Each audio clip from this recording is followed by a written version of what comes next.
So many of us are experiencing burnout and brain fog, executive functioning impairment, decreased memory capacity rides shotgun to all of those experiences. And yet, we're supposed to be functioning in our day to day lives.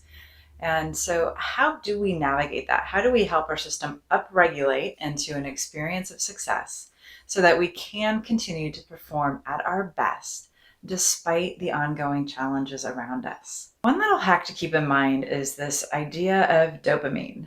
There's a wonderful book called The Molecule of More. I highly recommend it. Dopamine is this molecule that motivates us. It helps us keep going forward and taking steps. Now, it works on this really interesting experience that is called a prediction bias. When we do something that we predict to have an outcome, and then we achieve that outcome, our brain gives us dopamine.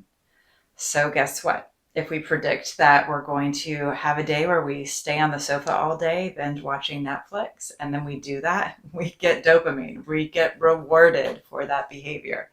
Similarly, if we have the prediction that we're going to sit down and say you're a writer, you say, I'm going to write 2 pages a day, and you meet that goal, then you also get dopamine for meeting that goal. But guess what? It doesn't have to be big things like writing pages or essays or completing presentations. It can be as small as I'm going to wake up today and make my bed. And that simple task will give your brain dopamine. And so one of the easiest and most fun ways to hack our brain is to set up successive successes.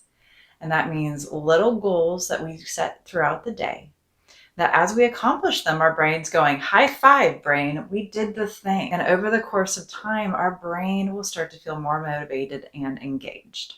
What does that look like? I'm going to get up and make my bed. You make the bed, you've accomplished the task, dopamine. You do the dishes after breakfast, dopamine. You sit down at your computer and open up your emails, dopamine.